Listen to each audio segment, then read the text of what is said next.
The lawyer's words hit me like a physical slap. To Eleanor Margaret Thompson, I leave the lake cabin in Michigan. Victoria actually snorted, literally snorted, while adjusting her designer blazer. I grabbed the rusty key from the mahogany table and walked straight out of that pompous office, leaving my sisters to count their millions. What I discovered 3 hours later in that worthless cabin would turn their smug grins into desperate pleas for mercy. If you're watching this, hit that subscribe button and let me know in the comments where you're watching from, because you're about to witness the most satisfying revenge story of the century. I'm Eleanor, but everyone calls me Ellie. At 57, I just spent the last 5 years sacrificing everything to care for my father, the renowned conductor Harold Thompson. While my sisters Victoria and Samantha sent flowers and showed up for holidays with expensive gifts and theatrical tears, I was the one changing his medications, driving him to appointments, and watching his brilliant mind fade away piece by piece.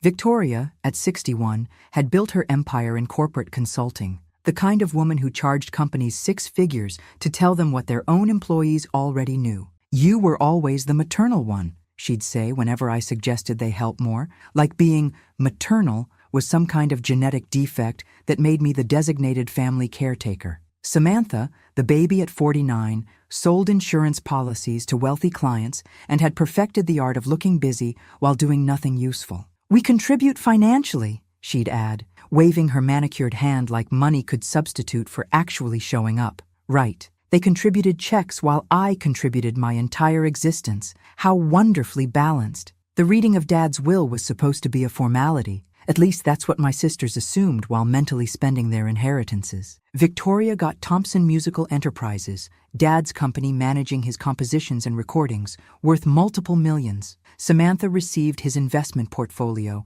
a collection of stocks and bonds that would benefit from her sales expertise. And me? I got a cabin that nobody had visited in years, plus a key so rusty it looked like it belonged in a museum. "Well," Victoria said, her voice dripping with fake sympathy, "I suppose Dad knew who really took good care of him these past few years." The emphasis on really was sharp enough to cut glass. Samantha leaned forward, her diamonds catching the light like tiny spotlights announcing her success. "Maybe if you'd been more organized with the caregiving, Ellie, Dad might have felt differently about your capabilities." Oh, the irony was delicious. If only they knew what capabilities I was about to discover. The silence in that room was deafening. Even the lawyer looked uncomfortable, sliding the rusty key across the table like it might bite him. I could hear Victoria whispering to Samantha about splitting the maintenance costs until we can unload that money pit. I stood up slowly, pocketing the key. "Thank you for everything, Dad," I whispered to his photo on the lawyer's desk,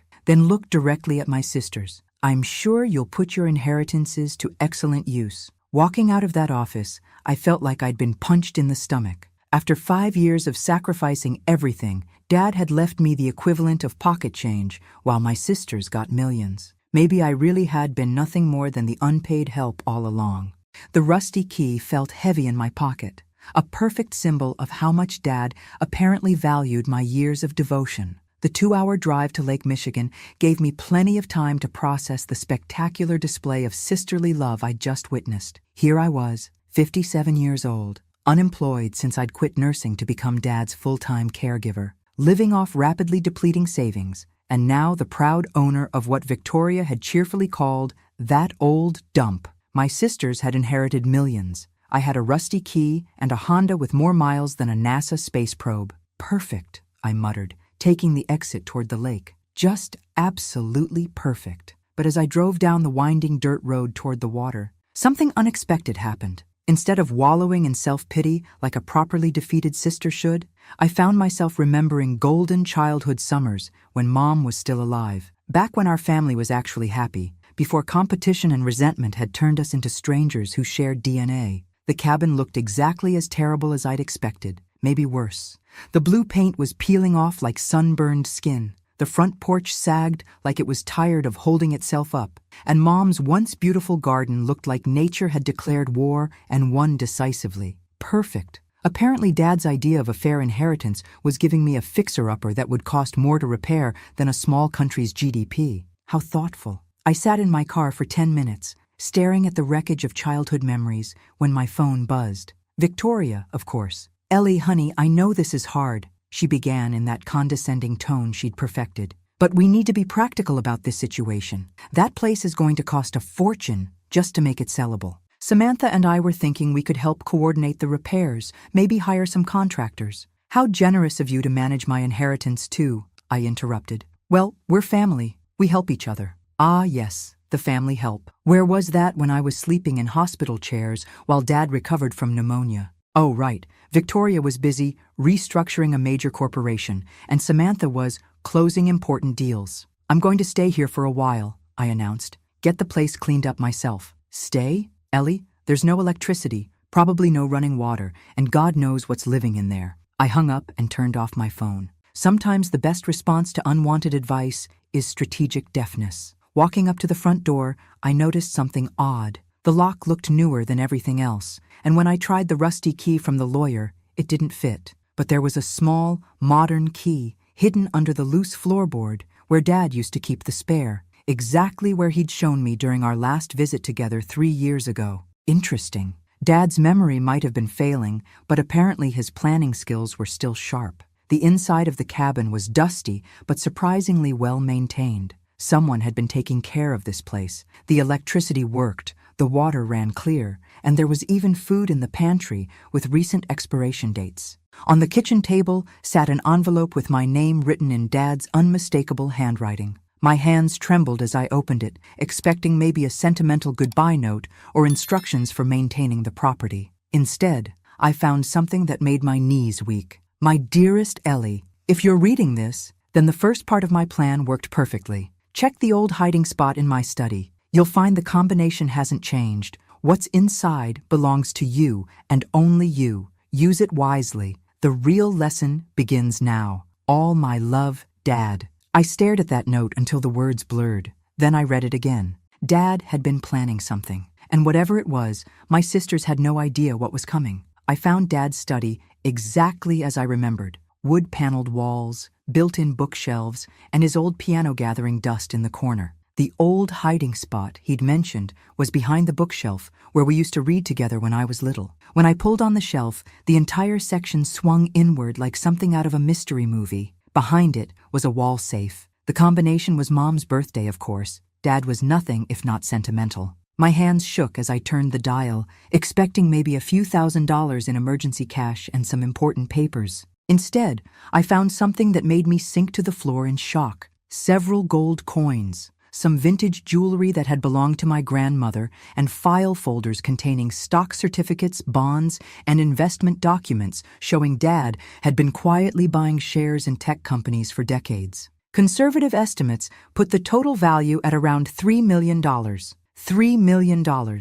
Still more money than I'd ever dreamed of having. A note tucked inside one of the folders explained how Dad had accumulated this wealth. Over 40 years of conducting, I saved and invested every bonus, every royalty check, every unexpected windfall. While your mother and I lived modestly, I built this nest egg one careful investment at a time. I kept it separate from our regular finances, a secret legacy for the daughter who would need it most. I sat on that dusty floor, surrounded by more wealth than I'd ever dreamed possible, and started laughing. Not happy laughter, the kind that comes when reality does a complete backflip and lands somewhere in the twilight zone. Well. Turns out the worthless sister just became the richest one in the family. Dad's sense of irony was apparently as sharp as his conducting skills. My sisters thought they'd gotten the real inheritance while I got the scraps. The truth was so perfectly opposite that even I had to admire Dad's sense of irony. But there was more. Another folder contained documents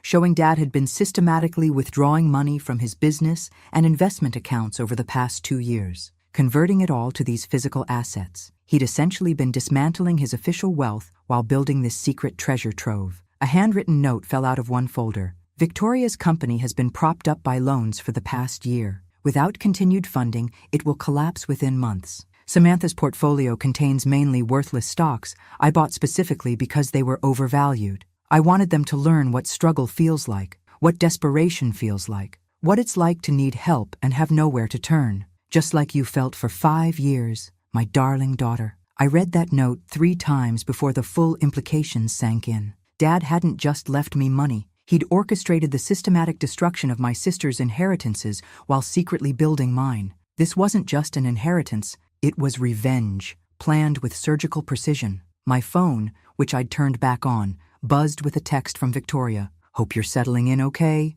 Call me if you need anything. Family sticks together." I stared at that heart emoji for a long moment, then typed back, "Thanks, everything's perfect here. Just getting to know my inheritance." If only she knew exactly how well I was getting to know it. Another text came through, this one from Samantha. "Saw some concerning market fluctuations today. Might need to liquidate some positions sooner than expected. Nothing major, just being cautious. Nothing major." Right. I walked back to the hidden safe and ran my fingers over the gold bars Dad had left me. Each one represented years of careful planning, of watching his daughters take him for granted, while the one who actually cared got dismissed as the family caretaker. Time to see exactly how Dad's plan would unfold, and time to discover just how creative I could be with my newfound advantages. 2 weeks later, I was sipping coffee on my newly repaired deck when Victoria called, and her voice had a completely different quality. Smaller, uncertain, nothing like the confident executive I'd grown up resenting.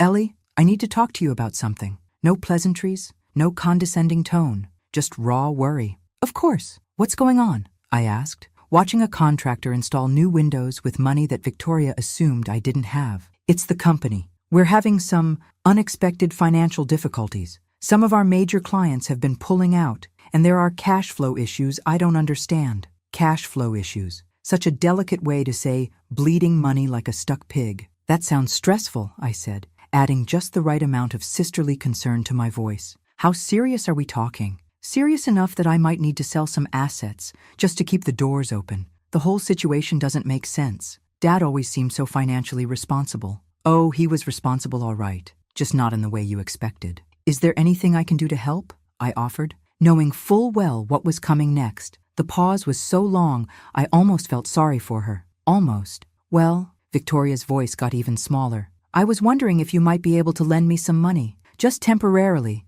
until I can stabilize things. Maybe 15 or 20,000? $15,000. 6 months ago, that would have represented my entire emergency fund. Now it was pocket change compared to what Dad had left me. Amazing how Victoria suddenly discovered I existed the moment she needed money. For 30 years, I was just the caregiver, but now I'm apparently family worth asking for help. The timing is absolutely fascinating." "Oh, Victoria," I said, letting genuine disappointment color my voice. "I'm so sorry. Between fixing up the cabin and covering Dad's final expenses, I'm barely scraping by myself. I wish I could help, but..." "Right, of course. I shouldn't have asked. Have you talked to Samantha? Maybe she could..." "Samantha has her own problems right now." "Ah, yes, I bet she does." After we hung up, I couldn't help admiring Dad's timing. He'd planned this so perfectly that both my sisters would hit their financial crises simultaneously, leaving them nowhere to turn but to each other, or to me. My phone rang again within the hour. Samantha this time,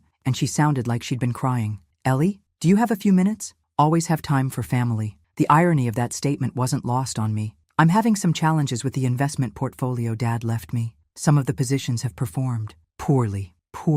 Such an elegant way to say crashed and burned. What kind of challenges?" "Significant losses, enough that I'm going to need to make some lifestyle adjustments." Her voice cracked slightly. "I might need to downsize my apartment." "Downsize? From a penthouse to what? A cardboard box under a bridge." "Sam, I'm so sorry. Is there anything I can do?" The same pause Victoria had given me, loaded with pride, swallowing itself. "I was wondering, would you mind if I came up to the lake for a few days, just to clear my head and think through my options? I could help with cabin repairs, contribute to groceries." My youngest sister, who used to spend more on a single dinner than most people made in a week, was offering to split grocery bills. "Of course you can come. When were you thinking? This weekend? If that's not too much trouble." "No trouble at all. It'll be nice to have family here." After I hung up, I walked out onto my restored pier and looked across the lake Dad had loved so much. Both sisters were exactly where his plan had predicted they'd be. Desperate, humbled, and turning to the family member they'd spent years dismissing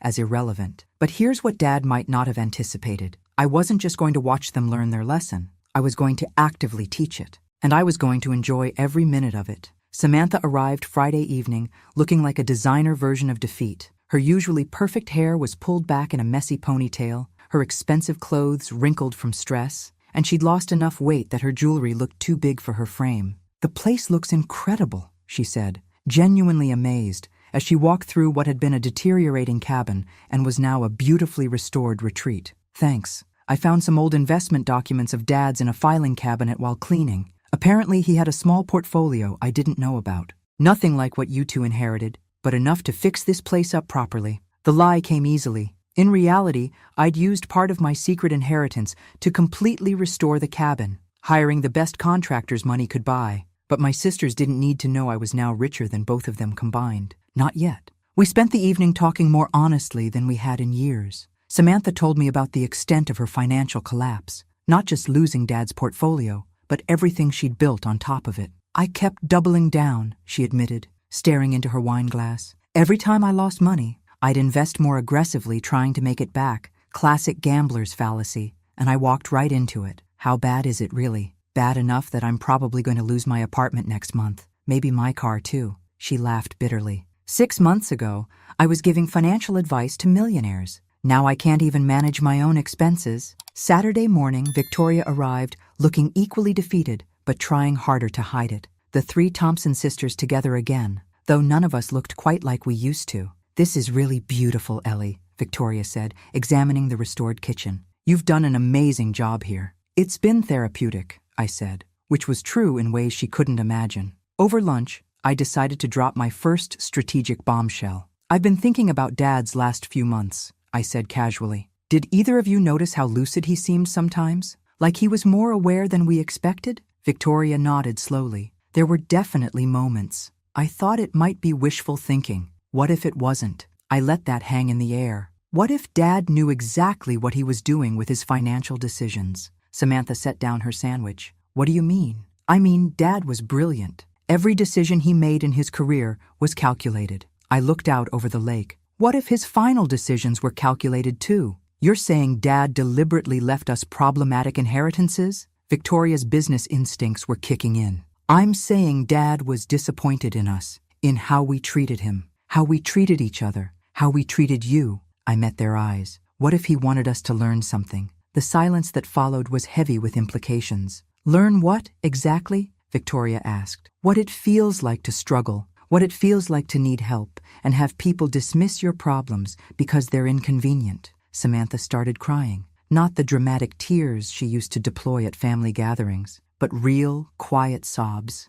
"Are you saying this is punishment?" "I'm saying maybe Dad wanted us to understand what really matters before it was too late to change." I stood up, giving them space to process. "I'm going to take a walk. You two should talk." As I headed toward the water, I heard Victoria say to Samantha, "Do you think she knows something she's not telling us?" Smart woman. Too bad it had taken financial ruin to make her start asking the right questions. When I returned an hour later, they were gone, but they'd left a note. "Ellie, thank you for giving us perspective we desperately needed. Let's not wait so long before we see each other again. We love you. V&S." I smiled, folding the note carefully. Phase 1 of my own plan was complete. Time for Phase 2. Over the next month, I got regular calls from both sisters, and watching Dad's plan unfold was like witnessing a masterpiece of psychological warfare. Victoria's company was hemorrhaging money faster than she could patch the holes. Major clients were pulling out, citing shifting priorities, though I suspected Dad had arranged some of those departures before his death. "I don't understand it,"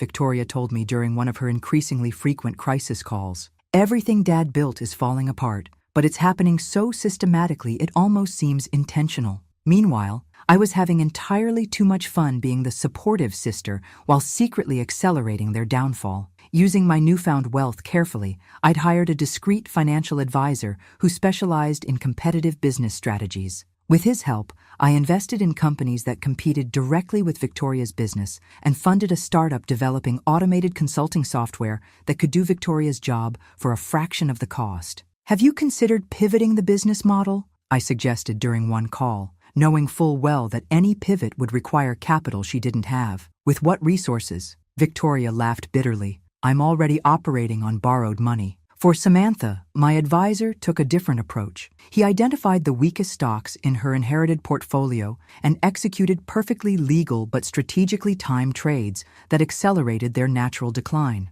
Turns out having a team of professionals dedicated to creative problem-solving can be remarkably effective. Who knew money could buy such excellent revenge consulting services? The market's been brutal this month, she complained during her weekly meltdown calls. It's like every position I hold is cursed. Maybe it's just bad luck, I said sympathetically, while checking the computer screen showing how much money I'd made betting against her investments. The best part was how they'd both started treating me like their emotional support sister. Victoria called me whenever she needed to vent about business disasters. Samantha texted me daily updates about her job search and apartment hunting. You're the only person I can talk to about this, Victoria told me. You understand struggle in a way Sam and I never did before. Oh, the irony was delicious. But I wasn't content to just watch them suffer from a distance. It was time for some hands-on education. Why don't you both come up to the lake this weekend? I suggested. Sometimes getting away from the city helps put things in perspective. I can't really afford the gas money, Samantha admitted. My treat, I said generously. Family takes care of family, right? They both arrived Sunday afternoon, looking like refugees from their former lives. Victoria's designer wardrobe had been replaced by discount store clothing. Samantha's jewelry was gone, sold, she explained, to cover rent. We spent the afternoon on the lake, fishing like we used to as children. For a few hours, it almost felt like we were sisters again instead of players in Dad's elaborate game. That evening, as we sat around the fire pit I'd had installed, Victoria asked the question I'd been waiting for. Ellie, can I ask you something personal? Of course. How did you do it? All those years taking care of Dad, being responsible for everything, never complaining. I poked at the fire, considering my answer carefully. I suppose I just focused on what mattered most, which was what? Love, family, being there when someone needed me. I looked directly at her. Not everyone gets to learn those lessons the easy way. Samantha was crying again. We failed you, didn't we? All those years. We all made choices,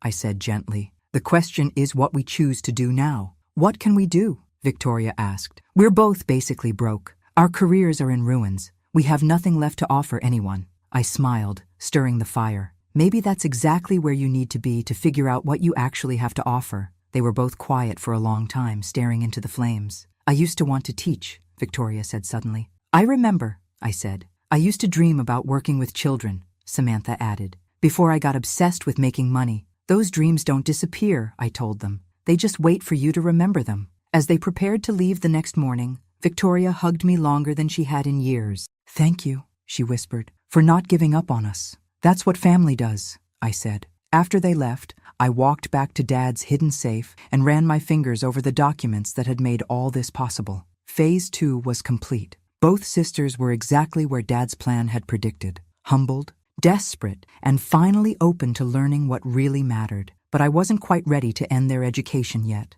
Time for the final lesson. The call came at 2 a.m. on a Tuesday. Victoria, sobbing so hard I could barely understand her words. Ellie, I'm so sorry to wake you, but I didn't know who else to call. I sat up in bed, genuinely concerned, despite everything. What's wrong? They're foreclosing on the company building. Tomorrow. I have to be out by noon, and I don't know where to put 20 years of files and equipment. She was hyperventilating now. David's threatening divorce. He says he can't watch me destroy myself anymore. I think I'm having a panic attack. For the first time since discovering Dad's inheritance, I felt a stab of actual guilt. This wasn't just financial pressure anymore. This was complete psychological breakdown. Victoria, listen to me. Breathe. Just breathe. I can't do this anymore. Ellie, I've lost everything. Everything. I found myself getting dressed while still on the phone. I'm driving down. Don't make any decisions until I get there. You don't have to. Yes, I do.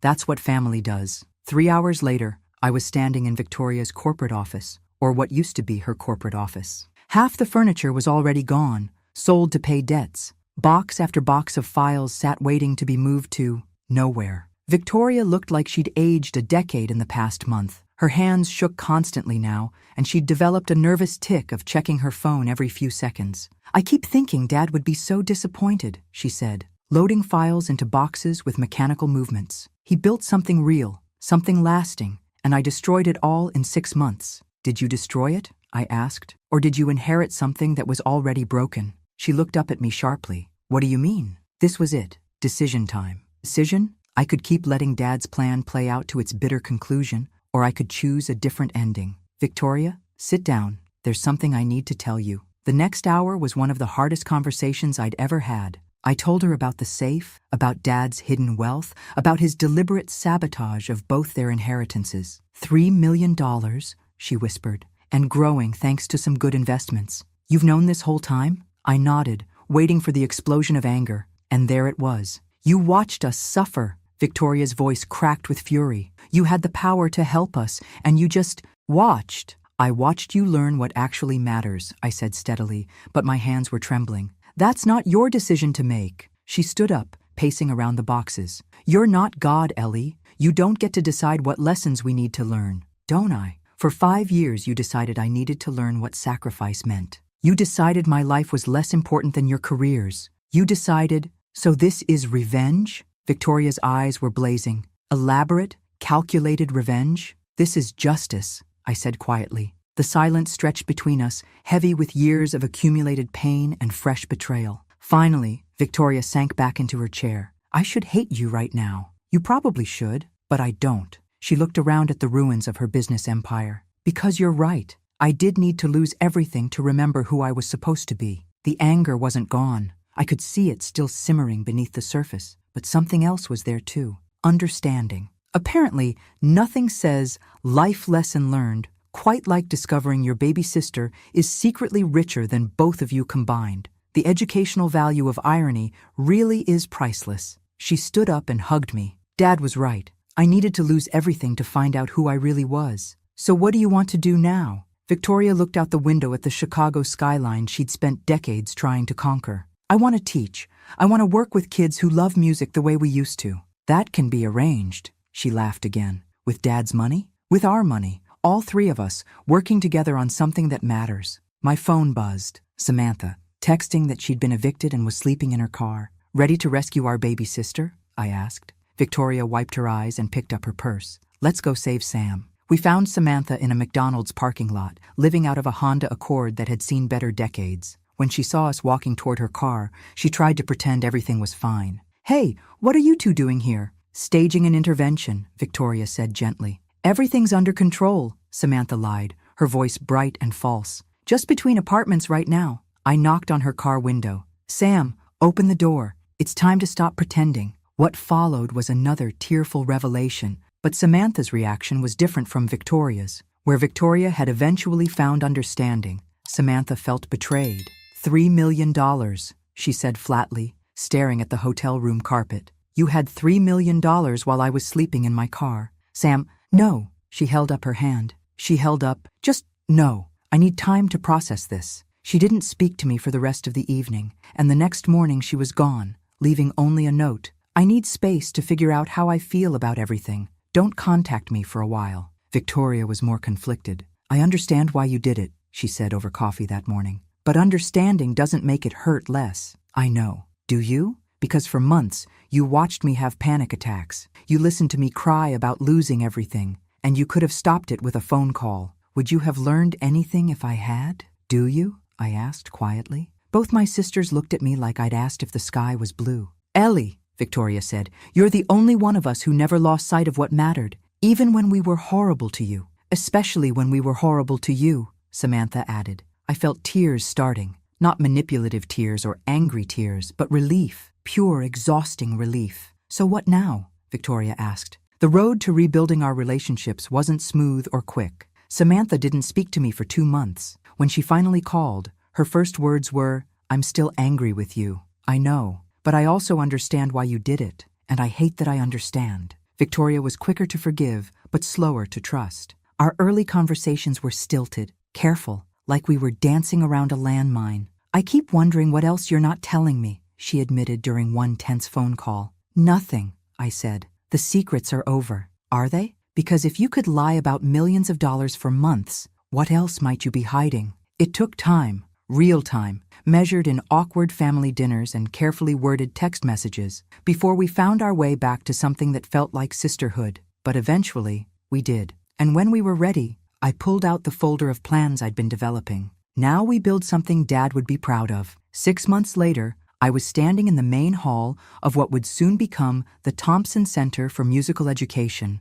watching contractors install sound equipment while Victoria worked with our architect on classroom layouts. The building had been a defunct community center on Chicago's South Side, perfect for what we had in mind. With Dad's inheritance, we'd purchased it, renovated it completely, and we're now weeks away from opening our doors to children who couldn't afford traditional music lessons. The piano room is going to be beautiful, Victoria said, joining me in the main hall. She looked healthier than she had in years. The stress lines had faded, replaced by the kind of excitement I remembered from our childhood. Samantha walked in carrying coffee and financial reports. The scholarship fund is fully endowed, she announced. We can provide free music education for 200 children the first year, with capacity to grow. It was remarkable how natural this partnership had become. Victoria had completed her teaching certification and would run the educational programs. Samantha had channeled her sales skills into fundraising and community outreach. I managed operations and coordinated with the social services agencies who would refer students to us. But the real magic was simpler than that. We'd finally learned to work together instead of competing with each other. I got a call from the Chicago Tribune, Victoria said. They want to do a feature story about the center. What did you tell them? That we'll consider it after we've actually helped some children. Samantha laughed. Look at us, turning down publicity. Dad would be so confused. We'd agreed never to publicly discuss Dad's true inheritance or the circumstances that had led us here. As far as anyone knew, we'd pooled our modest inheritances to start a family foundation. The truth was more complicated, but also more private. Speaking of Dad, I said, I have something for both of you. I handed them each an envelope containing copies of a letter I'd found in Dad's safe the week before, one I hadn't shown them during our emotional reunion. They read silently, and I watched their expressions change from curiosity to understanding to something that looked like peace. The letter was addressed to all three of us. My dearest daughters,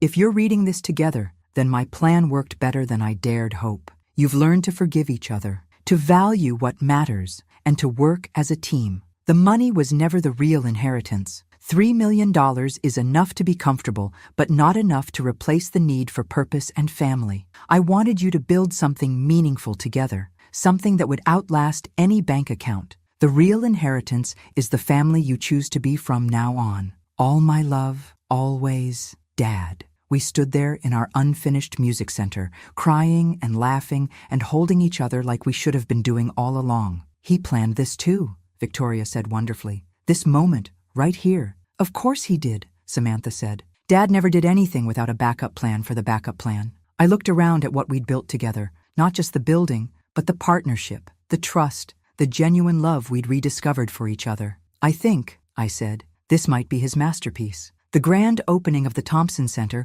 was everything we dreamed it would be and more. 50 children from across Chicago's South Side filled our classrooms, their faces bright with the kind of excitement that comes from discovering something you didn't know you were missing. 8-year-old Marcus, who lived with his grandmother in a housing project, sat at our best piano picking out melodies with the focused intensity of a future concert pianist. 12-year-old Sophia, whose family had immigrated from El Salvador, was learning violin with tears of joy streaming down her face. Victoria moved between the classrooms like she'd been born to teach, patient with beginners and challenging for advanced students. Watching her work with children, I could see the person she'd always meant to be. Samantha had surprised everyone by developing a gift for working with parents, helping families navigate not just the music program, but connecting them with other social services they needed. Her sales background had translated perfectly into advocacy work. Mrs. Thompson, Marcus's grandmother approached me after the first day of classes.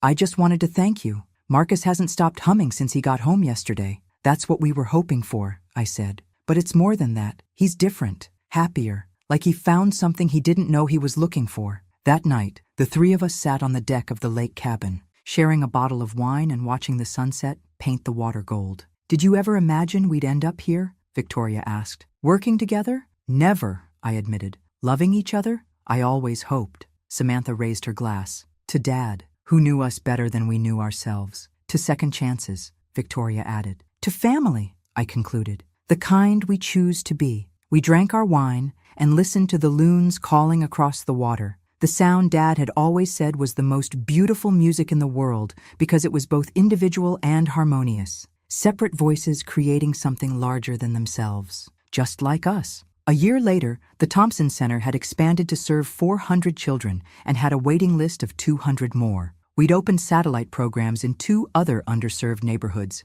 and were planning a summer camp at the lake cabin. But the real measure of our success wasn't in numbers. It was in moments like watching Victoria conduct the children's choir, seeing Samantha teach a shy teenager to believe in herself, or getting letters from parents whose children had discovered confidence through music. One evening, I found a note tucked into Dad's piano bench at the cabin, a piece of paper I'd somehow missed during all my previous searches. It was in Dad's handwriting, but it was recent, dated just days before his death. Eleanor, you were always my proudest achievement, not because you sacrificed for me, but because you never lost your capacity to love people even when they didn't deserve it. That gift will heal our family when the time comes. Trust in that gift, and trust in the plan. Love, Dad. I sat at the piano and played one of Dad's compositions, a simple melody he'd written for our childhood summers at this very cabin. Through the window, I could see Victoria and Samantha setting up for a small dinner party we were hosting for the center's board members. 3 years ago, we'd been strangers who shared a last name and a bitter history. Tonight, we were sisters, partners, and friends who'd built something beautiful together. Dad's plan had worked perfectly, but more than that, we'd taken his plan and made it our own, creating something even better than he'd imagined. The real inheritance wasn't the money, the lessons, or even the love we'd rediscovered. It was the family we'd chosen to become. 2 years after opening the Thompson Center, we faced our first real crisis as partners. The city was threatening to shut down our Southside location due to zoning complaints from a developer who wanted to build luxury condos on the block. They're offering us triple what we paid for the building, Samantha said, reviewing the legal papers during our weekly planning meeting. And they'll relocate us to a facility in the suburbs, Victoria added. Better parking, newer building, easier for families with cars. I looked at the photos covering our conference room walls.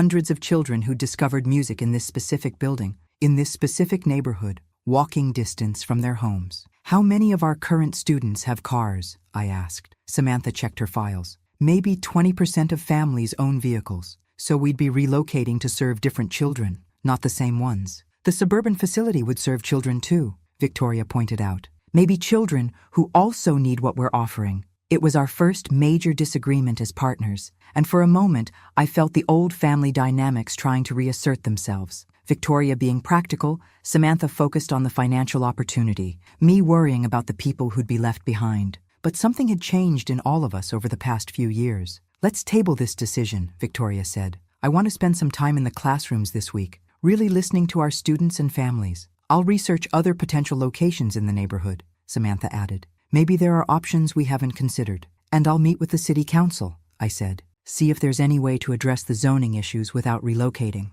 A week later, we reconvened with completely different perspectives. Victoria had spent hours talking with students and parents. 90% of them said they wouldn't be able to continue lessons if we moved to the suburbs. This isn't just about music education, it's about community. Samantha had found 3 alternative buildings within walking distance. 2 of them would actually be cheaper to operate, and the third has space for expansion. I discovered that the zoning complaints were bogus, filed by the developer's lawyers to create artificial pressure. The city council is actually supportive of keeping us in the neighborhood. They're willing to fast-track permits for renovations. So we fight, Victoria said. We fight smart, Samantha corrected. I've already started organizing the parents into an advocacy group, and I've contacted every journalist who covered our opening, I added. Amazing how much community support appears when people understand what's at stake. The developer withdrew his complaints 2 weeks later, after a series of community meetings that drew hundreds of supporters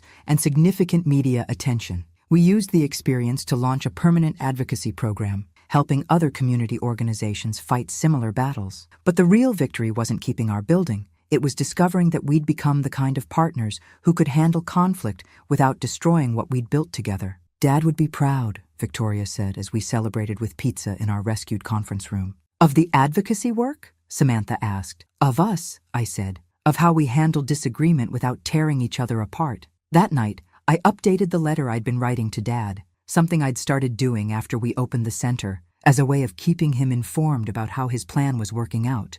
Dear Dad, I wrote, today we had our first real fight as partners, and we survived it. More than survived, we grew stronger. I think that might be the most important lesson of all. Love, Ellie. 5 years after Dad's death, on the anniversary of the day I'd first walked into that rusty lake cabin, the 3 Thompson sisters sat on our restored pier, watching the sunrise paint the water silver and gold. The Thompson Center now operated in 5 locations across Chicago, serving over 1,000 children annually. We'd launched a teacher training program, established partnerships with the city's public schools, and created a scholarship fund that would operate in perpetuity. But more importantly, we'd become the family Dad had always dreamed we could be. "I have an announcement," Victoria said, pulling an envelope from her jacket pocket. "Please tell me you're not quitting," Samantha said. "We just got the hang of working together." Victoria laughed. "No, nothing like that, but I did get an offer I wanted to discuss with both of you." She handed us the letter. It was from the MacArthur Foundation,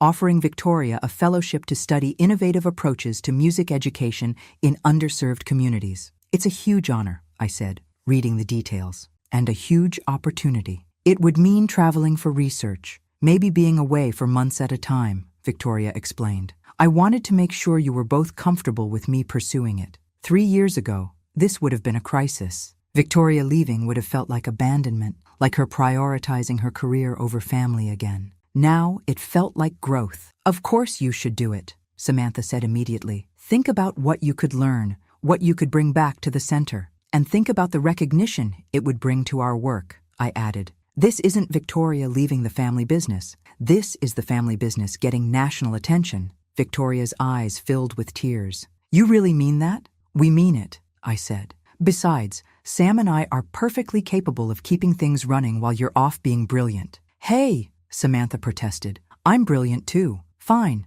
while you're both off being brilliant in different places." We laughed, the kind of easy, comfortable laughter that had taken years to rediscover. Later that morning, I walked alone to Dad's grave for the first time since his funeral. I'd avoided it for years, too angry and too hurt to face the finality of his death. But now, I had things to tell him. "Hi, Dad," I said, sitting cross-down beside his headstone. "I thought you'd want a progress report." I told him about the center, about the children whose lives had been changed by music, about the partnerships we'd built, and the community we'd created. I told him about Victoria's fellowship and Samantha's plans to start a nonprofit consulting business. I told him about the family dinners we shared every Sunday, and the way his granddaughter Sophia, Victoria's daughter, had started calling all 3 of us Aunt. "But mostly," I said, "I wanted to thank you for knowing us better than we knew ourselves, for believing we could be better than we were, for having the courage to risk everything on the possibility that love could win."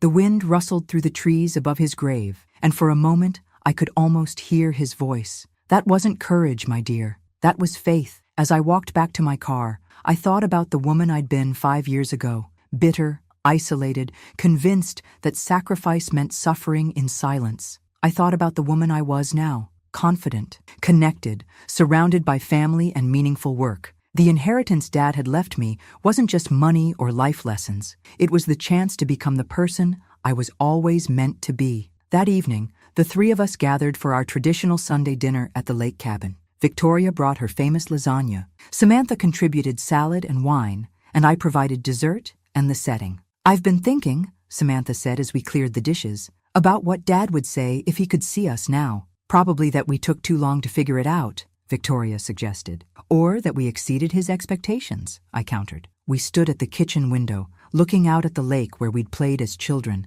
and fought as adults, and finally found our way back to each other as sisters. "You know what I think he'd say?" Samantha asked. "What?" "He'd say the real inheritance was the family we became along the way." We groaned at the terrible joke, then laughed until our sides hurt, the way only sisters can. Outside, the loons were calling across the water, their voices weaving together in perfect harmony while maintaining their distinct songs, just like us.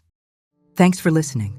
Don't forget to subscribe and feel free to share your story in the comments. Your voice matters.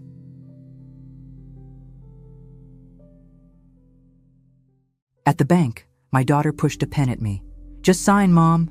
Her husband squeezed my shoulder until it hurt. I slipped the cashier a note. "Help, not my choice." They smiled for the camera, when suddenly the manager locked the door, and everything changed forever. If you're watching this, subscribe, and let me know where you're watching from. Let me tell you how a sweet old grandmother like me ended up slipping desperate notes to bank tellers. Because trust me, 3 months ago, I was just Margaret Sullivan, 67, recently widowed, living quietly in my little house in Portland, Oregon. I had my garden, my book club, and what I thought was a loving family. How wonderfully naive I was. It started innocently enough. My daughter Sarah called one Tuesday morning, her voice dripping with concern. "Mom, we're worried about you living alone. What if something happens?" Behind her, I could hear her husband Derek clearing his throat, probably coaching her through their script. "I'm fine, sweetheart," I told her, watering my petunias. "Mrs. Chen next door checks on me daily, and I have my medical alert bracelet. That's not enough anymore, Mom. You're getting older, and we think it's time to make some adjustments." Adjustments. Such a pleasant word for what they had planned. Over the next few weeks, Sarah and Derek increased their visits. They'd arrive with takeout dinners and concerned expressions, asking probing questions about my finances, my medications, my daily routines. Derek would walk through my house, making notes on his phone about safety hazards like the throw rug in my hallway or the step stool I used to reach high shelves. "We just want what's best for you," Sarah would say, patting my hand with the same condescending tone she'd used when her children were toddlers. The red flags started waving when Derek suggested I might want to simplify my banking.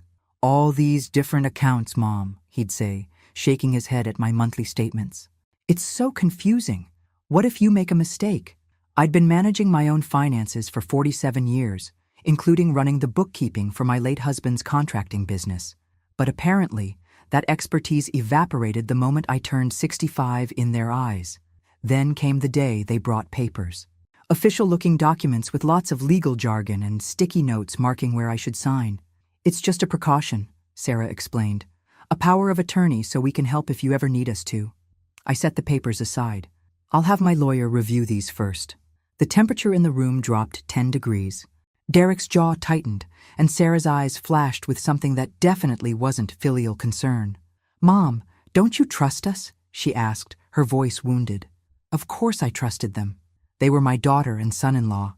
They'd been married 15 years, given me 3 beautiful grandchildren. Derek had a good job at the insurance company, and Sarah taught 2nd grade. They were respectable, responsible adults. That was my first mistake. The pressure campaign began in earnest after I refused to sign their papers. Suddenly, Sarah was calling twice daily, each conversation peppered with subtle reminders of my declining abilities. "Mom, you forgot Tommy's baseball game last weekend," she'd say.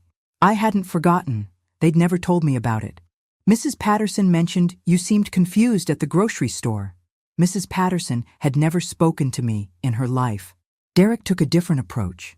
He'd arrive with printouts of internet articles about elderly financial fraud, home accidents, and cognitive decline. "I'm not saying this will happen to you, Margaret," he'd say, using my full name like a disappointed parent. "But statistics show." Statistics. The man worked in insurance. He could make statistics say anything.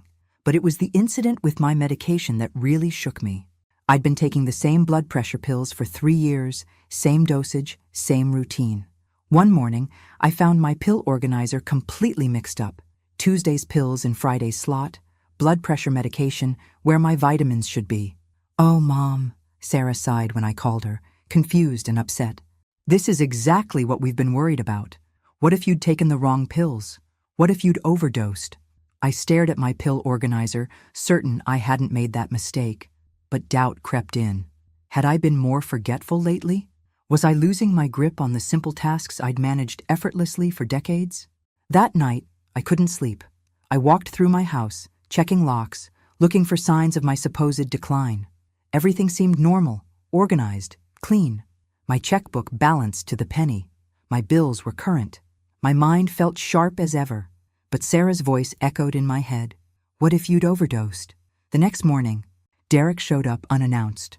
"I was in the neighborhood," he said, though my neighborhood was 20 minutes from his office. "Sarah asked me to check on you after yesterday's scare." He walked through my kitchen, opening cabinets, checking my refrigerator for expired food, like I was a child who couldn't be trusted with dairy products. "Everything looks good," he announced, as if his approval mattered. But I caught him photographing my medication bottles with his phone. "What are you doing?" I asked. "Just keeping track," he said smoothly. "Sarah worries, you know. She asked me to document your prescriptions so we can help you stay organized." Document. Track. Organize. Their vocabulary was very revealing once I started paying attention. That afternoon, I called my lawyer, Robert Martinez, whom I'd known for 15 years. "Robert, I need you to review some documents Sarah and Derek want me to sign." "Of course, Margaret. What kind of documents?" "Power of attorney papers." "And Robert, I think I might need more than just a legal review. I think I might need protection." The silence on the other end spoke volumes. "Can you come in tomorrow morning? And Margaret, don't sign anything until we talk." As I hung up the phone, I caught my reflection in the hallway mirror. The woman looking back at me had silver hair, smile lines, and clear, intelligent eyes. This wasn't a woman in decline. This was a woman who was finally waking up to the truth about her family. Robert's office felt like a safe harbor after weeks of navigating Sarah and Derek's increasingly aggressive concerns.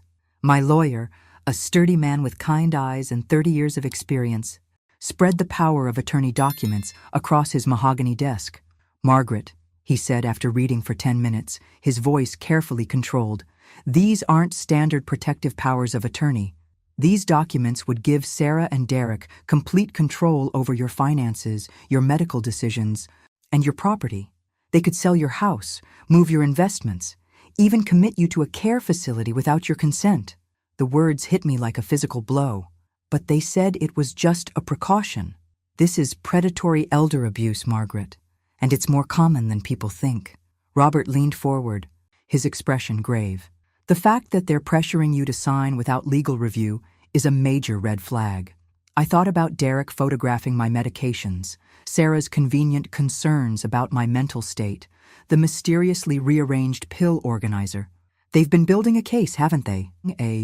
Making me seem incompetent? It appears so. Have there been any witnesses to your supposed confusion or forgetfulness? No. It's always just their word. Private conversations. Things only they could have observed. The manipulation was becoming clearer by the minute. "What should I do?" Robert pulled out a legal pad. "First, we document everything. Every incident, every conversation, every pressure tactic. Second, we establish your complete mental competency with a comprehensive evaluation. Third, we set up protections." "What kind of protections?" "We create ironclad documentation of your wishes while you're clearly competent. We establish a revocable trust with me as successor trustee if needed. We create a real power of attorney that protects your interests, not theirs." I felt lighter than I had in weeks. "How long will this take?" 2 weeks, maybe 3. "But Margaret, you can't let them know what we're doing. If they suspect you're getting legal advice, they might escalate their timeline." That evening, I sat in my garden with a cup of tea, processing everything Robert had told me. My roses were blooming beautifully. Deep red climbers I'd planted the year Tom and I bought the house. I'd nurtured them for 23 years, just like I'd nurtured my relationship with Sarah. How had love become leverage? When had my daughter started seeing me as an asset to be managed rather than a person to be cherished? My phone rang. Sarah, right on schedule for her evening check-in. "Hi, sweetie," I answered, my voice carefully normal. "Mom, how are you feeling? Any more confusion with your medications?" "No. Everything's fine."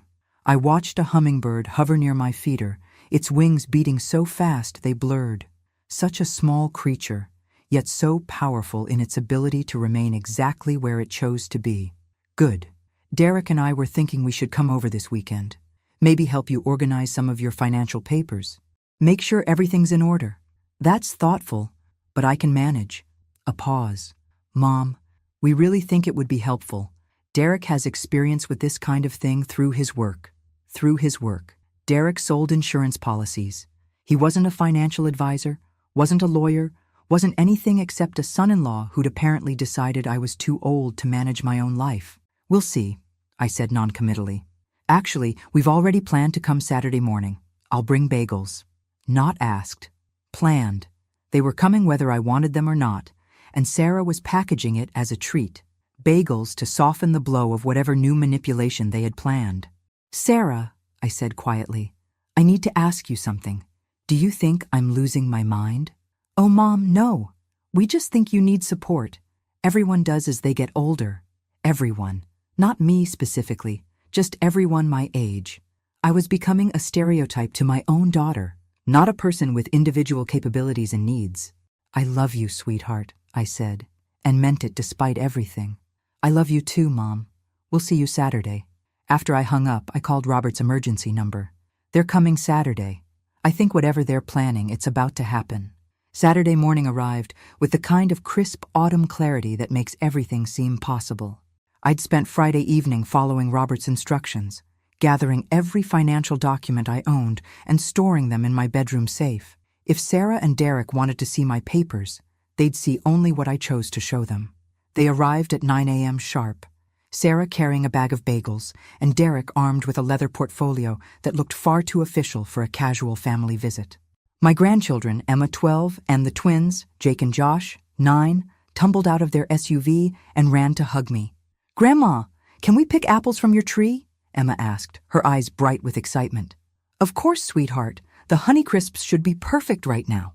As the kids scattered to my backyard, Sarah and Derek followed me into the kitchen. Derek set his portfolio on my dining table with the gravity of a man conducting important business. "Mom, we brought those papers again," Sarah said, unwrapping the bagels. "We really think you should reconsider." I poured coffee, my hand steady despite my racing heart. "I told you, I want my lawyer to review them first." Derek's smile was patient, condescending.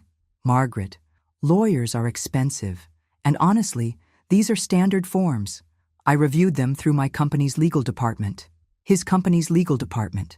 The same people who wrote insurance policies designed to pay out as little as possible. I almost laughed at the audacity. Even so, I prefer to wait. Sarah and Derek exchanged one of their looks, the kind married couples develop to communicate without words. Derek opened his portfolio and spread new documents across my table. "Actually, we've brought something different today," he said. "Banking forms, to add our names to your accounts, just as backup signatories." I sat down slowly, studying the papers. Joint account holders, not backup signatories. The difference was crucial. Joint holders could access my accounts independently, without my permission or even my knowledge. "Why would you need access to my accounts?" I asked. "In case of emergency," Sarah said quickly. "What if you're hospitalized and bills need to be paid? I have online banking and auto pay for all my bills." "But what if something happens to you?" Derek pressed. "What if you have a stroke or an accident and can't communicate? We'd need to handle your finances." The what-ifs were piling up like storm clouds. What if? What if? What if? Every question designed to make me feel vulnerable, unprepared, dependent. "These forms require notarization," I observed. "We thought of that," Derek said, pulling out his phone. "My friend Mike is a notary. He's meeting us at First National Bank at 11 a.m. They'd planned this entire scenario without consulting me. The bank meeting, the notary, the timing. Everything orchestrated to make resistance difficult. "And if I don't want to do this?" Sarah's expression crumpled. "Mom, please don't make this harder than it has to be. We're trying to help you." Harder than it had to be. As if my reluctance to hand over my financial independence was merely stubborn inconvenience. "I need to think about it," I said. "There's nothing to think about," Derek said, his patience wearing thin. "It's basic financial planning. Every responsible parent does this." Responsible. The word stung because it questioned not just my judgment, but my love for my family. A responsible mother would trust her daughter, would make things easier for everyone, would stop being so difficult. Outside, I could hear my grandchildren laughing as they picked apples, their joy echoing through my kitchen windows. For them, this was just a fun Saturday at Grandma's house. They had no idea their parents were systematically dismantling my autonomy piece by piece. "Okay," I heard myself say, "we can go to the bank." The relief on their faces was immediate and telling. They'd been prepared for more resistance, more arguments. My capitulation was almost disappointing in its ease. "Great!" Sarah jumped up to hug me. "You'll see, Mom. This will make everything so much simpler." As I gathered my purse and identification, I caught sight of myself in the hallway mirror again. The woman looking back still had intelligent eyes, but now they held something new. Not defeat, determination. Let them think they'd won. Let them underestimate the woman who'd raised a daughter and built a life. They were about to learn that simplicity was the last thing they'd achieved. The drive to First National Bank felt like a funeral procession, with me as the guest of honor at my own financial burial.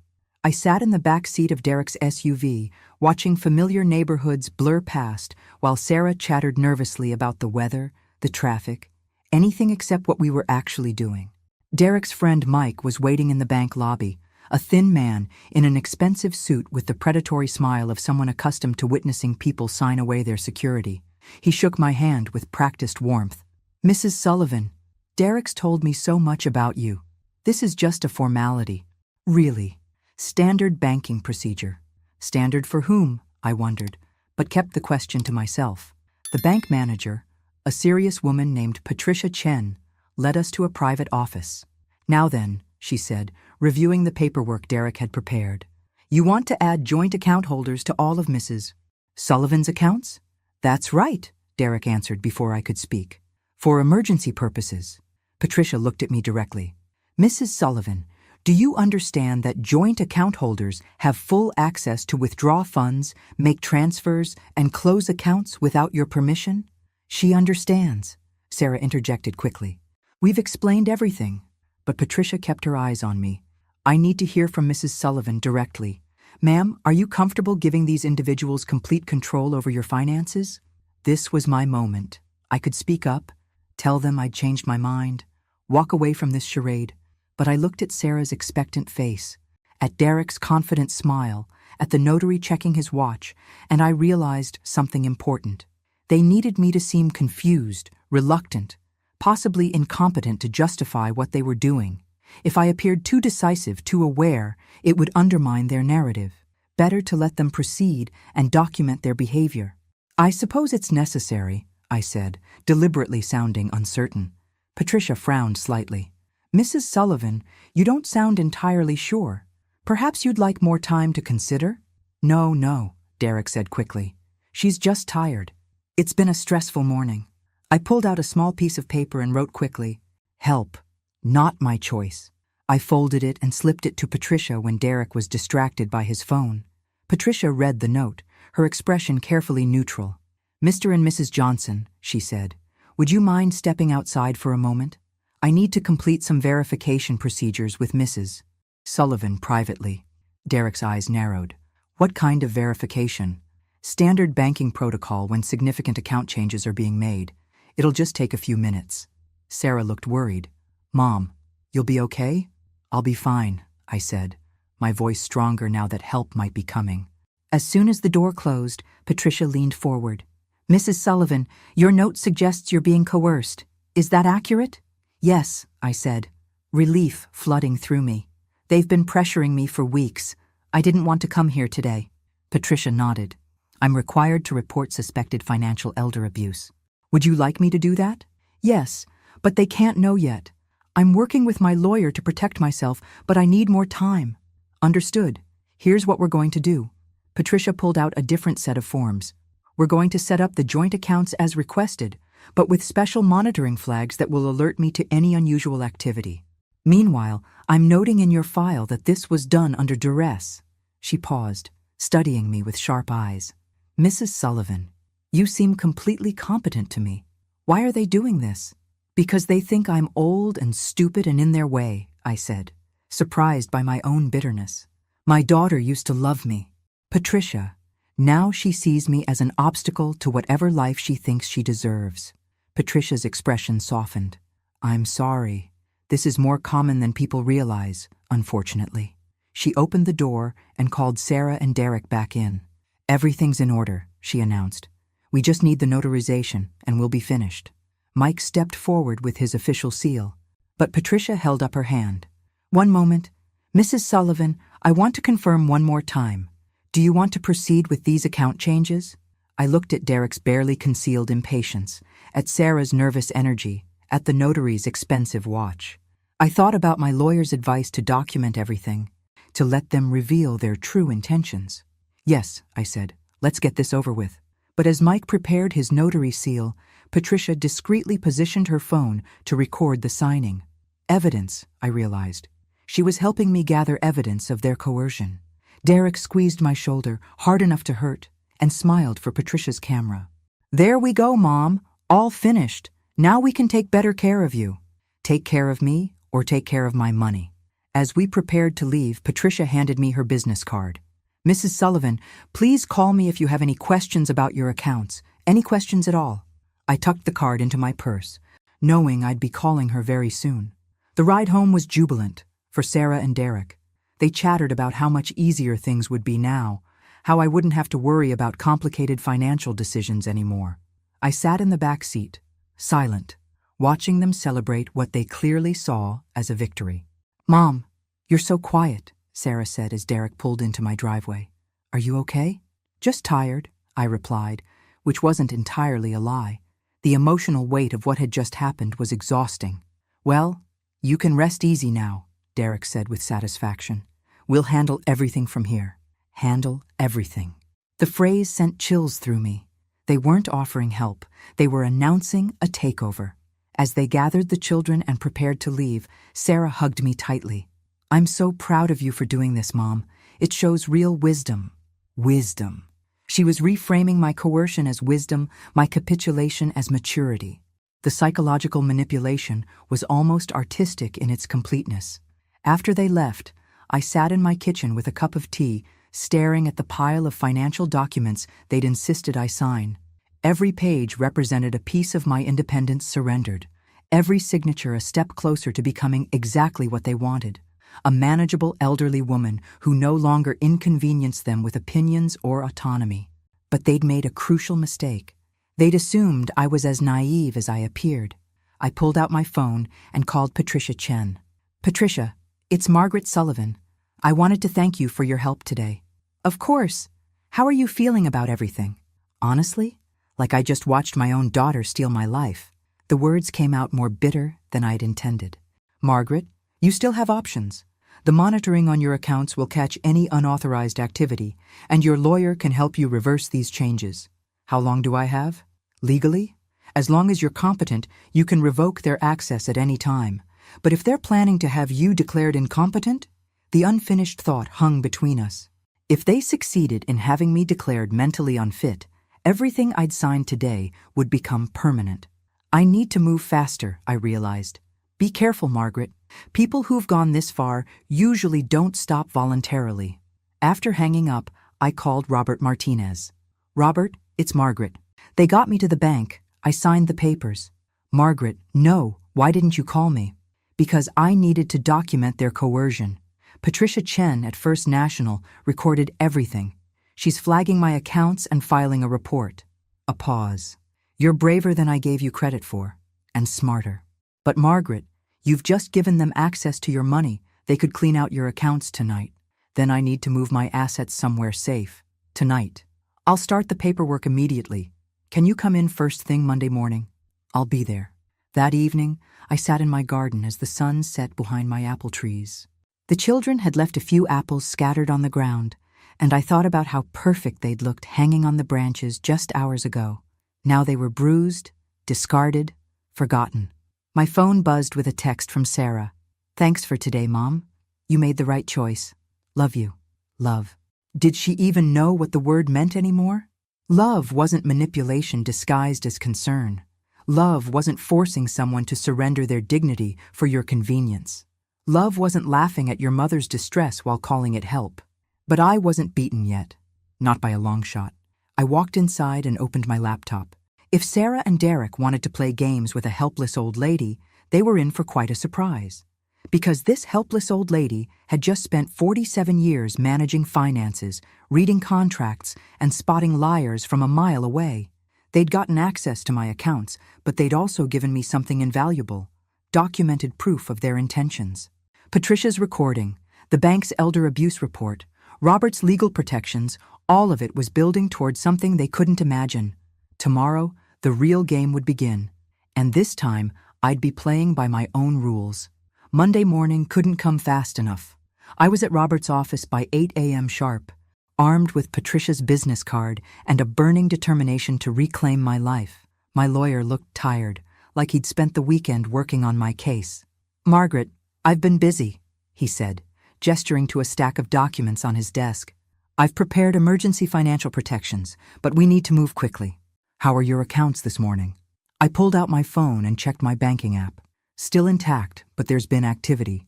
Derek transferred $5,000 to their joint checking account yesterday evening. Robert's jaw tightened. "That's theft, Margaret, plain and simple." "Can we prove it?" With Patricia's recording and the elder abuse report? Absolutely. He spread the new documents across his desk. Here's what we're going to do. First, we're creating an irrevocable trust with your assets. Second, we're establishing a new power of attorney that supersedes anything they might try to forge. Third, we're filing for a restraining order. A restraining order against my own daughter? Margaret, they've demonstrated they're willing to coerce you financially. The next step is often isolation, cutting you off from friends, family, anyone who might question their actions. As if on cue, my phone rang. Sarah's number flashed on the screen. Don't answer, Robert advised. Let it go to voicemail. But I was curious. I want to hear what she has to say. I answered, putting the call on speaker. Hi, sweetheart. Mom. Thank goodness. Derek and I were so worried when we couldn't reach you last night. They'd called? I checked my phone log. No missed calls, no messages. Another lie to add to their growing collection. I went to bed early, I said neutrally. Well, we have some exciting news. We found the perfect assisted living facility for you. Sunset Manor. It's beautiful, Mom. They have activities and medical care, and I'm not moving to assisted living, Sarah. A pause. Mom, after Saturday, we think it might be time. You seemed so confused at the bank, so uncertain about your decisions. Confused. There was that word again, weaponized to justify their control. I was uncertain because I didn't want to be there, I said, my voice sharper than intended. See? This is exactly what we mean. Your judgment isn't what it used to be. But don't worry, we've already put down a deposit. You can move in next weekend. Next weekend. They'd planned my institutionalization without my consent, using money they'd just gained access to from my own accounts. Sarah, I am not moving anywhere. Mom, please don't make this harder than it has to be. The decision's already made. The decision's already made. Not by me, of course. By them, for me, about my life. Robert was taking furious notes, recording every word of their presumption. I have to go, I said. I have an appointment. With who? Mom, you shouldn't be making important decisions alone anymore. I hung up without answering. Robert looked grim. They're accelerating their timeline. The assisted living facility gives them complete control. They can manage your finances, control your visitors, even your medical care. How long do we have? Based on what I just heard? Days, not weeks. By Wednesday, the harassment was relentless. Phone calls every 2 hours, surprise visits from concerned relatives I hadn't spoken to in years. Even a visit from Sarah's pastor asking if I needed spiritual guidance about accepting help gracefully. The most insulting was Derek's sister Linda, who showed up Tuesday afternoon with a casserole and a rehearsed speech about family loyalty. Margaret, I know this is hard, she said, settling into my living room like she belonged there. But Sarah and Derek are doing what's best for everyone. Sunset Manor is lovely. My friend's mother lives there, and she's so much happier now that she doesn't have to worry about anything. Doesn't have to worry about anything. What a pleasant way to describe complete helplessness. Linda, I said carefully, do you think I'm incompetent? She looked startled by the direct question. Of course not. You're just at a different stage of life now. It's natural to need more support. What if I told you I don't want their support? Well, sometimes we don't want what's best for us. That's why we need family to help us make good choices. The circular logic was breathtaking. I didn't want their help because I didn't need it, but my not wanting it proved I needed it, which justified them forcing it on me. That evening, Patricia Chen called me at home. Margaret, there's been significant activity on your accounts. They've transferred $15,000 to cover something called a facility deposit and another $8,000 for care coordination fees. $23,000. Gone. Without my permission, for services I didn't want, to imprison me in an assisted living facility I'd never agreed to enter. Can you stop the transfers? Not legally. They're joint account holders now, but I can flag them as suspicious transactions given our abuse report. Patricia, they're planning to move me this weekend. Margaret, you need to get your money out of those accounts immediately. Tonight, if possible. After she hung up, I sat staring at my phone. Robert had prepared the legal documents, but moving my assets would take time. Time I apparently didn't have. My doorbell rang. Through the peephole, I saw Derek standing on my porch with 2 men I didn't recognize. One carried a clipboard, the other looked like security. I didn't answer. They rang again, then began knocking. "Margaret," Derek called. "We know you're in there. We need to talk." After 10 minutes, they left. But I'd gotten the message. The friendly family pressure was over. Now came the intimidation. I called Robert immediately. They just showed up with strangers. It felt like a threat. "Margaret, pack a bag. You're staying at my guest house tonight. Tomorrow we execute everything we've planned. Won't that look like I'm running away? No, it'll look like you're protecting yourself. There's a difference." Thursday morning at 10 a.m., I walked into First National Bank with Robert, Patricia Chen, and a court order freezing all joint access to my accounts pending investigation of elder financial abuse. Derek and Sarah were already there, looking confident and self-satisfied, until they saw the paperwork. "What the hell is this?" Derek snarled, his careful facade finally dropping completely. "This," Robert said calmly, "is a restraining order preventing you from harassing Mrs. Sullivan, and this is a court order freezing the accounts you've been illegally accessing." Sarah's face went white. "Mom, what have you done?" "I've protected myself from thieves," I said, enjoying the shocked silence that followed. "Thieves?" Sarah's voice rose to near hysteria. "We're your family. We were helping you. You stole $23,000 from my accounts without my permission to pay for an assisted living facility I never agreed to enter." Derek stepped forward aggressively, but the police officer Robert had brought stepped between us. "Sir, I need you to back away from Mrs. Sullivan." "This is insane," Derek said. "She's obviously been manipulated by someone. Look at her. Does she seem competent to you?"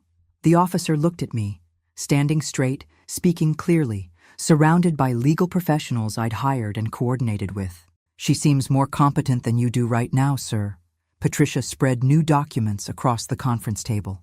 "Mr. and Mrs. Johnson, these accounts are now frozen.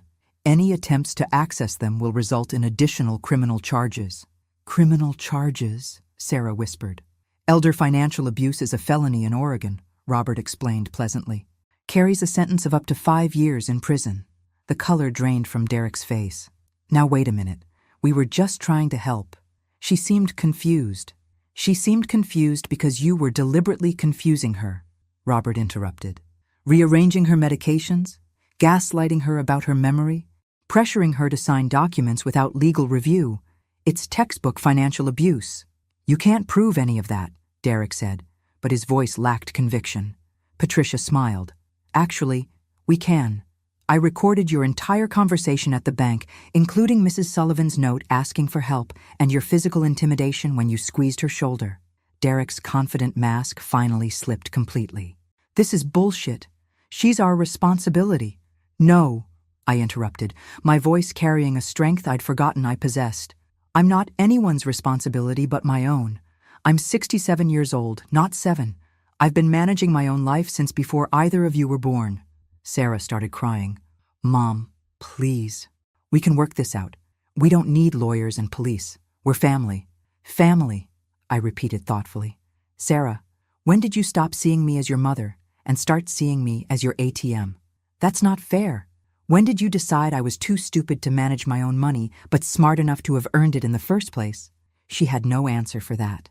"Here's what's going to happen," Robert announced. "Mrs. Sullivan's assets are being transferred to a protective trust. The joint accounts are permanently closed. The assisted living deposit will be returned immediately, and all contact between you and Mrs. Sullivan will cease until further notice."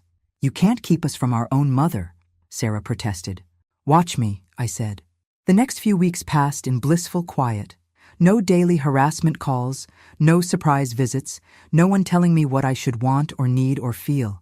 For the first time in months, I could hear my own thoughts without their constant commentary on my supposed inadequacies. I used the time well. Robert helped me establish ironclad financial protections, including a trust that would prevent anyone from ever manipulating me again. Patricia and I became genuine friends. She'd seen this kind of abuse before and understood the unique pain of being betrayed by your own children. But the real revelation came when I started talking to other seniors about my experience. My neighbor Mrs. Chen had a similar story about her son trying to convince her to sign over her house. My book club friend Dorothy had been pressured by her daughter to move into a nursing home she didn't need. Margaret from my church had actually lost her savings to a grandson who convinced her she had dementia. "It's epidemic," Dorothy said during our weekly coffee meeting. They think once we hit 65, we become children again. The worst part, Margaret added, is how they make us feel guilty for wanting to keep our independence. Like self-determination is selfish at our age. I'd found my people, women who'd been told they were too old to make their own decisions, but too young to give up completely. 3 weeks after the confrontation at the bank, Sarah called. I let it go to voicemail. Mom, please. I know you're angry, but I miss you. The kids miss you. Can't we talk? I'm sorry if we pushed too hard, but we were scared. Scared of losing you, scared of something happening to you. Please call me back. The message was carefully crafted, apologetic, but not admitting wrongdoing. Emotional, but not acknowledging the real harm they'd caused. Classic manipulation, but more subtle now. I didn't call back. A week later, Derek showed up at my door. I didn't answer, but I watched through the peephole as he paced my porch, clearly frustrated by his inability to force his way back into my life. He left a note. Margaret, this has gone on long enough. We made mistakes, but we're family. Sarah is heartbroken. The kids don't understand why Grandma won't see them. Don't let lawyers destroy our relationship. Our relationship. As if I'd been the one who destroyed it by refusing to be robbed. But the mention of my grandchildren stung. Emma, Jake, and Josh had nothing to do with their parents' greed. They were innocent victims of Sarah and Derek's choices. I called Robert. What if I want to see my grandchildren? Supervised visits are possible, but Margaret, be careful. They'll use those children as leverage to get back into your life. He was right. Of course. But the thought of Emma, Jake, and Josh thinking I'd abandoned them was unbearable. That evening, I made a decision that surprised even me. I picked up the phone and called Sarah. Mom? Her voice was eager, hopeful. Oh, Mom, I'm so glad you called. I want to see my grandchildren, I said without preamble. Of course. We can come over this weekend.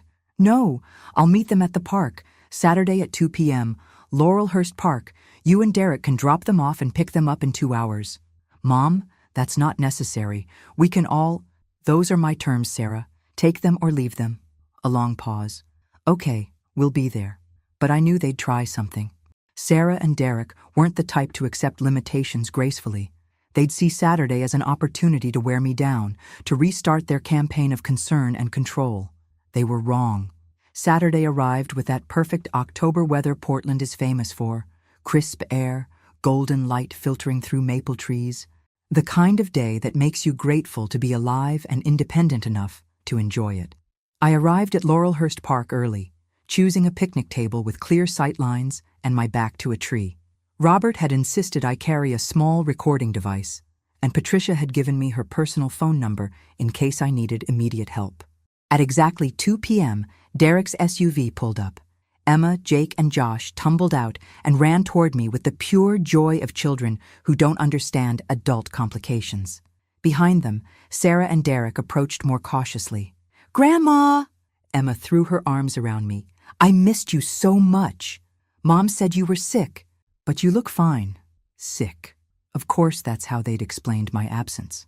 I'm perfectly well, sweetheart, I said, hugging her tight. I missed you too.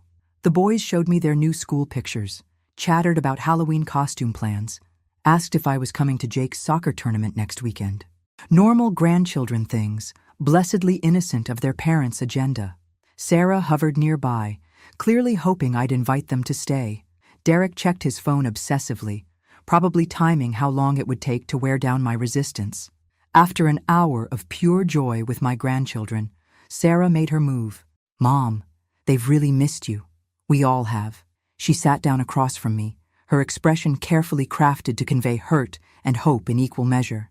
I know we made mistakes, but can't we move past this? For their sake? What mistakes do you think you made, Sarah? I asked. She glanced at Derek, who nodded encouragingly. We were overly concerned. Maybe we pushed too hard about the assisted living thing. The assisted living thing. I almost smiled at the minimization. What else? Well, the bank accounts were just a precaution that maybe wasn't necessary yet.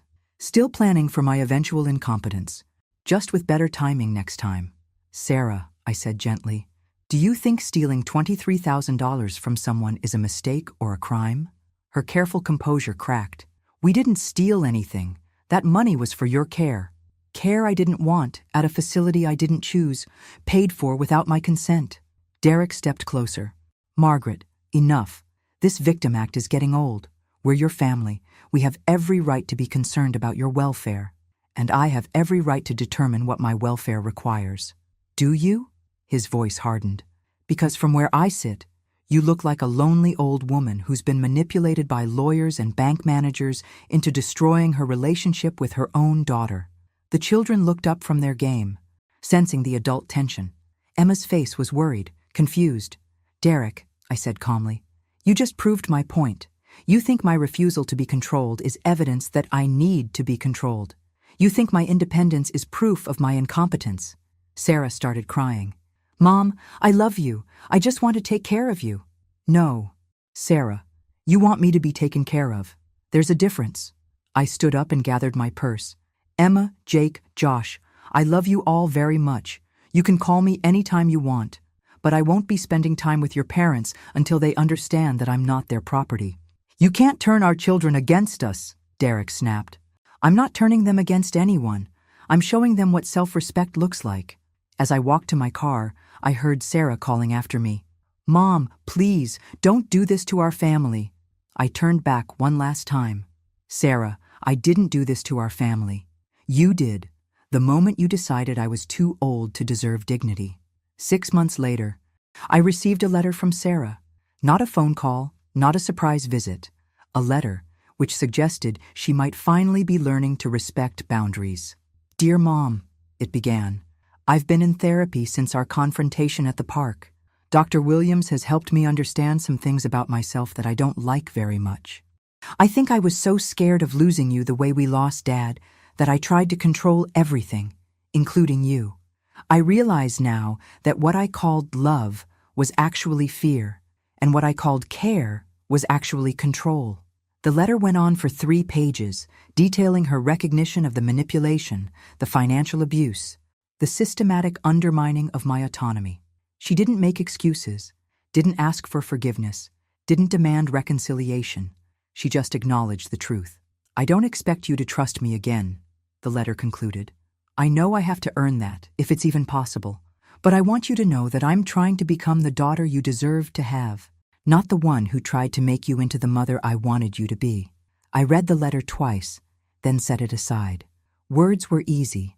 Actions would tell the real story. But for the first time in a year, I felt something I'd thought was gone forever. Hope. Hope that my daughter might remember how to love me without trying to control me. Hope that my grandchildren might grow up understanding that age brings wisdom, not helplessness. And hope that other women facing what I'd faced might find the courage to say what I'd finally learned to say. No, I am not your burden, your problem, or your property. I am a human being with the right to determine my own life at any age. If you're watching this and you've been through something similar, I want you to know something important. You're not alone, you're not crazy, and you're not too old to fight back. Sometimes the people who claim to love us the most are the ones who understand us the least. But you know who you are. Don't let anyone convince you otherwise. Thanks for listening. Don't forget to subscribe and feel free to share your story in the comments. Your voice matters.